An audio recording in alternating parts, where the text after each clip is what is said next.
మనకి point of sales అనే వోచరు మీరు ఎక్కడ చెక్ చేసినా వోచర్స్లో ఉండదు. సో ఇప్పుడు ఏం చేయాలి అంటే ఆ పాయింట్ ఆఫ్ సేల్స్ అనే వోచర్ని క్రియేట్ చేయాలి. ఎలా క్రియేట్ చేస్తాం సార్ అంటే,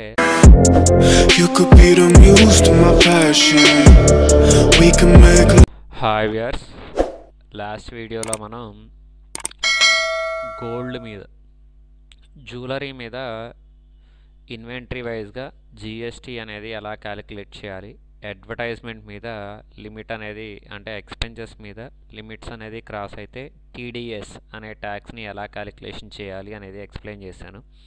నెక్స్ట్ ఈరోజు టాపిక్లో మీకు పాయింట్ ఆఫ్ సేల్స్ అంటే ఏంటి అనే టాపిక్ని ఎక్స్ప్లెయిన్ చేస్తాను. పాయింట్ ఆఫ్ సేల్స్ అనేది ఎలా ఉంటుంది, దానికి రిలేటెడ్గా ఎగ్జాంపుల్ కూడా మీకు చూపిస్తాను. పాయింట్ ఆఫ్ సేల్ మీనింగ్ ఏంటంటే one step of billing process అనమాట. అంటే ఎట్ ఏ టైం ఒకేసారి సేల్ జరిగిపోవాలి, అలాగే పర్చేస్ జరగాలి, అమౌంట్ పే చేయాలి, అమౌంట్ రిసీవ్ చేసుకోవాలి, ప్రొడక్ట్ ఇవ్వాలి, ప్రొడక్ట్ రిసీవ్ చేసుకోవాలి. ఇదంతా ఎట్ ఏ టైం ఒకేసారి ఒకే ప్లేస్లో జరగాలి. అలా జరిగితే అలాంటి సేల్స్నే పాయింట్ ఆఫ్ సేల్స్ అంటారు. సో దీనికి రిలేటెడ్గా చిన్న చార్ట్ కూడా ప్రిపేర్ చేశాను, అది మీకు ఇప్పుడు చూపిస్తాను. పాయింట్ ఆఫ్ సేల్స్ అనేది ఎలా ఉంటుందంటే, ఒక ప్రొడక్ట్ అనేది ఒక ప్లేస్లో ఉంటుంది. ఇదిగోండి, ఒక ప్రొడక్ట్ అనేది ఒక ప్లేస్లో ఉంటుంది. అక్కడే కస్టమర్ ఉంటాడు, అక్కడే సప్లయర్ కూడా ఉంటాడు. ఈ కస్టమర్ అనేవాడు ఈ ప్రోడక్ట్ని పర్చేజ్ చేస్తాడు.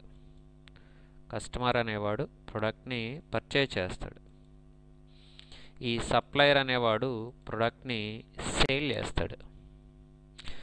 కస్టమర్ అనేవాడు ఈ ప్రోడక్ట్ని ఎప్పుడైతే పర్చేజ్ చేశాడో వెంటనే ఈ సప్లయర్కి అమౌంట్ అనేది పే చేస్తాడు.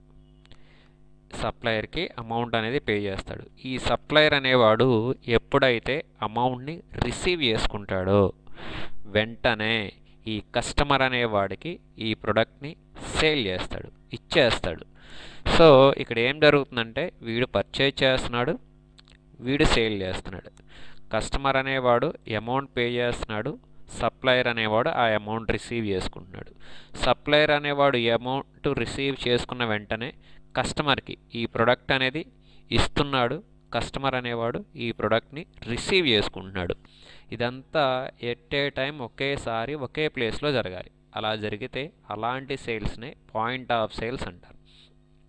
ఈ పాయింట్ ఆఫ్ సేల్స్ని మనం ఎక్కువగా ఎక్కడ చూడవచ్చు సార్ అంటే, సూపర్ మార్కెట్స్ అనమాట. అంటే రియల్ టైంలో ఇప్పుడు మనకి డీమార్ట్స్ ఉన్నాయి, ట్రెండ్స్ ఉన్నాయి, రిలయన్స్ ఉన్నాయి, మోడ్రన్ సూపర్ మార్కెట్స్ ఉన్నాయి. వీటన్నిటిలో ఎక్కడైనా సరే వాళ్ళు యూజ్ చేసేది ఈ పాయింట్ ఆఫ్ సేల్స్ అనమాట. అదెలా సార్ అంటే, మనం చెప్పుకున్న డీమార్ట్స్ కానీ, మోడ్రన్ సూపర్ మార్కెట్స్ కానీ, రిలయన్స్ కానీ, ట్రెండ్స్ కానీ, ఇవన్నీ ఒక పెద్ద బిల్డింగ్స్లో ఉంటాయి అన్నమాట. ఇవన్నీ ఒక పెద్ద బిల్డింగ్స్, ఒక 3 floors 4 floors లేదా 2 floors ఇలా ఉంటాయి. సో మనం ఆ బిల్డింగ్లోకి వెళ్ళామనుకోండి, ఏదైనా ఒక ఐటెం తీసుకుందామని వెళ్ళామనుకోండి, సో ఒక ప్రోడక్ట్ తీసుకుందామని వెళ్ళాం. సో అలా మనం ఆ బిల్డింగ్లోకి వెళ్ళాము అంటే మనం అక్కడ వాళ్ళందరికీ కస్టమర్స్ అనమాట. అంటే డీమార్ట్కి, రిలయన్స్కి, మోడ్రన్ సూపర్ మార్కెట్స్ వాళ్ళకి మనందరం కస్టమర్స్ అవుతాం. అలా లోపలికి వెళ్ళేటప్పుడు మనం ఒక బాస్కెట్ కానీ ఒక ట్రాలీ కానీ తీసుకొని వెళ్తాం. ఫస్ట్ ఫ్లోర్లో మనకు కావాల్సిన ఐటమ్స్ ప్రొడక్ట్స్ ఏమేమి ఉన్నాయో అవి తీసుకుంటాం. అలాగే సెకండ్ ఫ్లోర్లోకి వెళ్తాం, అక్కడ కూడా మనం ఏమేమి ఐటమ్స్ ఉన్నాయో తీసుకుంటాం. థర్డ్ ఫ్లోర్లోకి వెళ్తాం, అక్కడ కూడా మనకి ఏమేమి ఐటమ్స్ ఉన్నాయో తీసుకొని ఆ ట్రాలీలో కానీ లేదా ఆ బాస్కెట్లో కానీ వేసుకొని వెంటనే మళ్ళీ ఫస్ట్ ఫ్లోర్కి వచ్చేస్తాం. ఫస్ట్ ఫ్లోర్కి రాగానే మనం వెంటనే ఐటమ్స్ అన్నీ కొన్నామని చెప్పేసి బయటికి పంపించారు. ఏం చేస్తారంటే, మనం బయటికి వెళ్ళాలంటే ఆ బయటికి వెళ్ళే డోర్ ఏదైతే ఉందో దానికి ఎదురుగా కొంతమంది క్యాషియర్స్ అనేవాళ్ళు స్టాండింగ్ పొజిషన్లో నించొని ఉంటారనమాట. ఆ స్టాండింగ్ పొజిషన్లో నించొని ఉన్న ఆ పర్సన్స్ ఎవరైతే ఉన్నారో వాళ్ళందరినీ సప్లయర్స్ అంటారు. అంటే మనం ఏంటంటే బిల్లింగ్ సెక్షన్ అంటారు, వాళ్ళందరినీ సప్లయర్స్ అంటారు. మనం ఈ సప్లయర్స్ దగ్గరికి వెళ్ళిన వెంటనే మన బాస్కెట్లో ఉన్న లేదా మన ట్రాలీలో ఉన్న ఐటమ్స్ అన్నీ వాళ్ళు తీసుకొని వాళ్ళకి ఎదురుగా బార్ కోడింగ్ మిషన్ ఒకటి ఉంటుంది అనమాట, స్కానర్ అంటారు మనం. ఆ స్కానర్ ద్వారా మనం తీసుకున్న ఐటమ్స్ అన్నీ స్కాన్ చేసేస్తారు.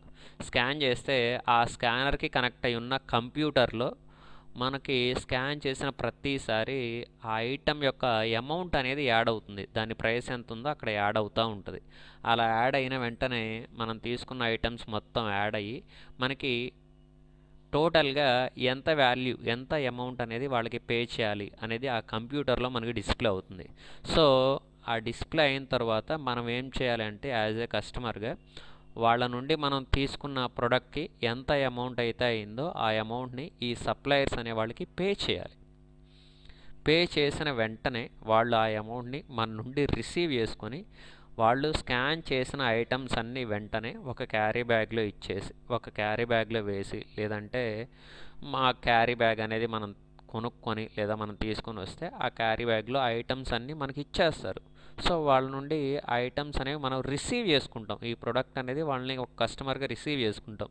ఇదంతా ఎక్కడ జరుగుతుంది అంటే ప్రోడక్ట్ అక్కడే ఉంది, కస్టమర్ మనం అక్కడే ఉన్నాం, సప్లయర్ అక్కడే ఉన్నాడు. మనం పర్చేజ్ చేయడం, వాళ్ళు సేల్ చేయడం, మనం అమౌంట్ పే చేయడం, వాళ్ళు రిసీవ్ చేసుకోవడం. ఇదంతా ఎట్ ఏ టైం ఒకేసారి ఒక బిల్డింగ్లో జరుగుతుంది.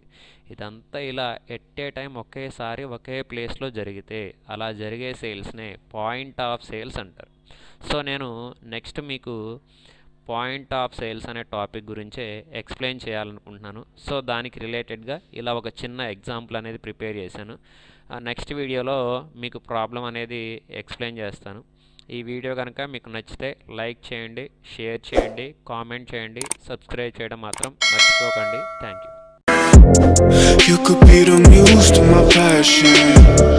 We can make